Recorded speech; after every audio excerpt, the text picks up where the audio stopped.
We're ashamed of you, utterly, completely ashamed of what you've become. My mother announced at Christmas dinner, then threw her head back and laughed like she'd just delivered the punchline to the world's funniest joke. But the enrollment letter from Harvard Medical School in my pocket, and the real reason I'd been working 3 jobs wasn't what would make her cry. It was what I was about to reveal about where her mortgage payments had really been coming from. The dining room fell silent except for the crackling of the fireplace. 22 family members sat frozen around the table, their forks suspended midway between plates and mouths. My younger sister Bethany smirked behind her wine glass, while my brother Lucas suddenly found his mashed potatoes fascinating. "Did you hear me, Natalie?"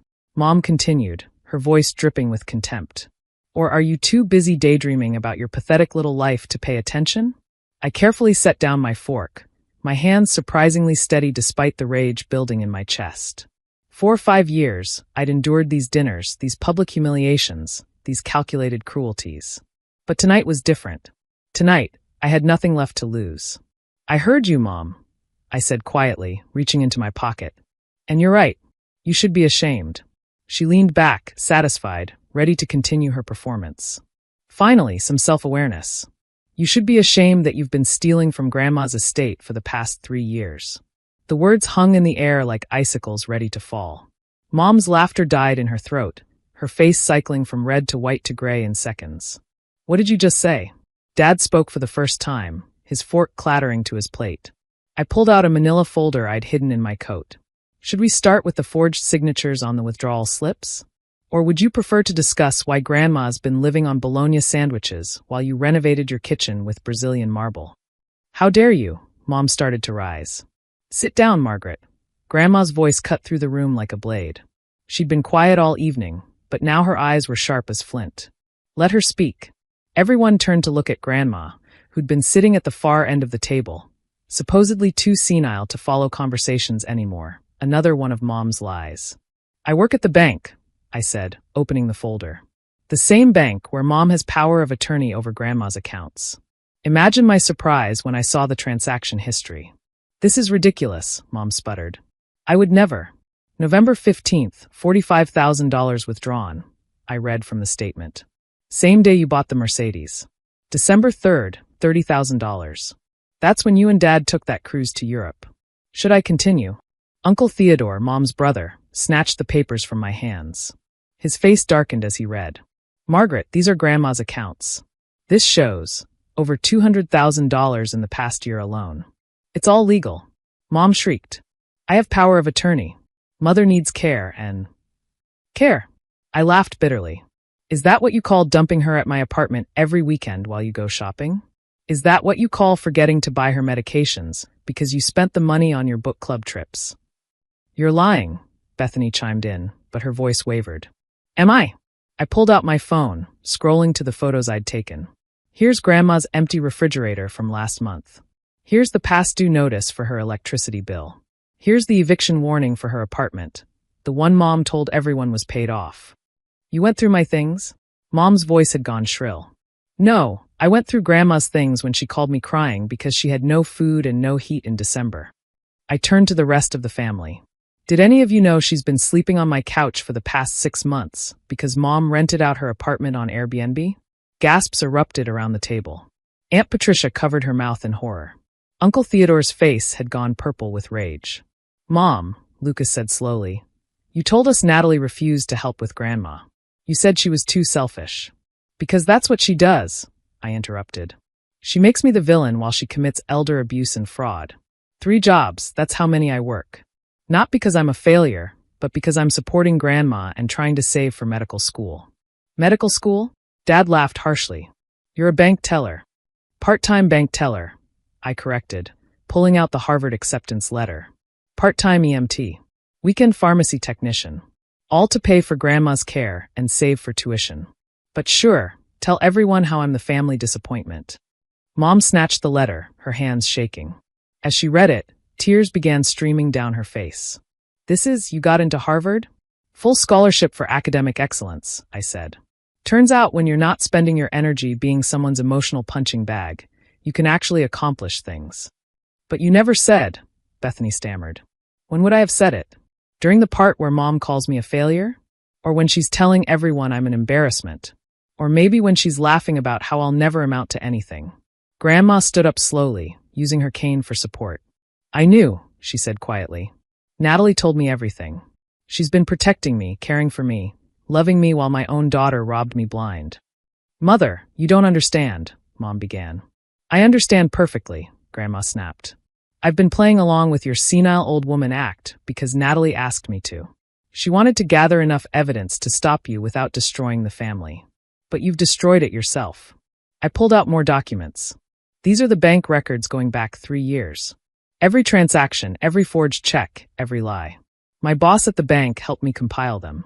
We were going to handle this privately, but since you want to publicly shame me, let's make it all public. Please, Mom whispered, tears flowing freely now. Please don't do this. Like how I begged you not to humiliate me at every family gathering? I asked. Like how Grandma begged you to let her stay in her own home. Like how I begged you to just once be proud of me. We are proud, Dad started. No, I cut him off. You're proud of Bethany for marrying Rich. You're proud of Lucas for joining your law firm. But me? The daughter who survived your neglect, who built herself from nothing, who's going to Harvard Medical School while caring for the grandmother you abandoned. I'm the shame of the family. Uncle Theodore had been reading through the documents, his expression growing darker with each page. Margaret, this is grand larceny. This is federal fraud. You could go to prison for this. Mom collapsed into her chair, sobbing hysterically. I didn't mean we needed the money. Robert's business was failing. So you stole from your mother? Aunt Patricia asked, disgusted. And blamed Natalie for not helping. She was always so independent, Mom wailed. So cold. She never needed us. I needed you every day, I said quietly. I needed parents who loved me. I needed a mother who didn't see me as competition.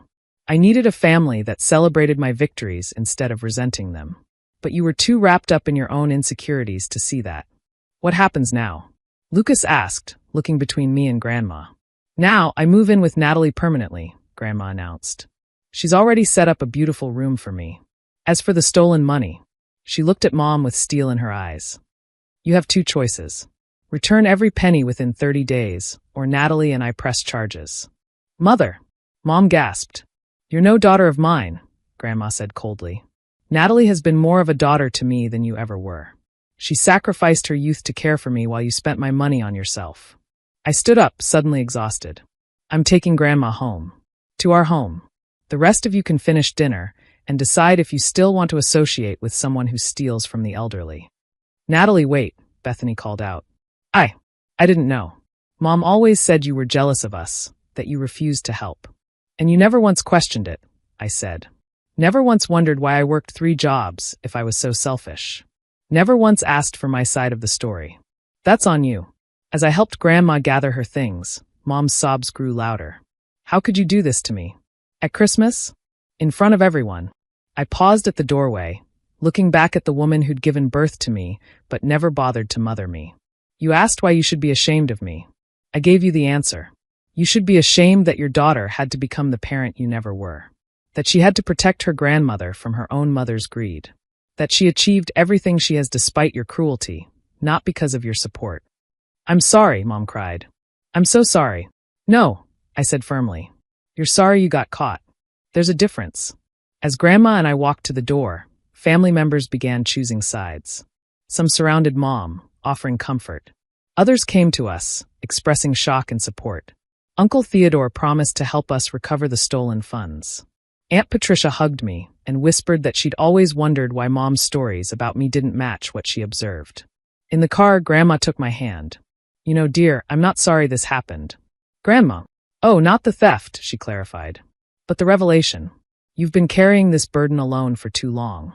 Now the truth is out and you're free. She'll never forgive me, I said, surprised to find I was crying. Do you need her forgiveness? Grandma asked gently. Or do you need to forgive yourself for not being the daughter she wanted? I thought about it as we drove home. Our home, the small apartment I'd worked so hard to maintain. I think I need to forgive myself for trying so hard to earn love that was never available. Harvard will be lucky to have you, Grandma said. As am I. You saved my life, Natalie. Literally and figuratively. You saved mine too, I admitted. Having someone who believed in me, who saw my worth, that kept me going. My phone buzzed with messages from family members. Some apologizing, some asking questions, some taking Mom's side. I turned it off. No regrets. Grandma asked. One, I said.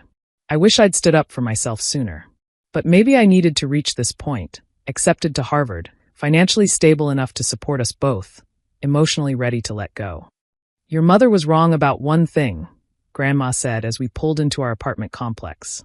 She said she was ashamed of you. But the truth is, she's ashamed of herself. You reflect everything she could have been if she'd chosen love over greed, support over sabotage, family over facade. That Christmas dinner marked the end of something. The end of seeking approval from people incapable of giving it, the end of accepting shame that was never mine to carry, the end of sacrificing my truth for family harmony. But it also marked a beginning. The beginning of my medical career. The beginning of an honest relationship with family members who chose truth over comfort. The beginning of a life where love wasn't something to be earned through suffering, but something freely given and received.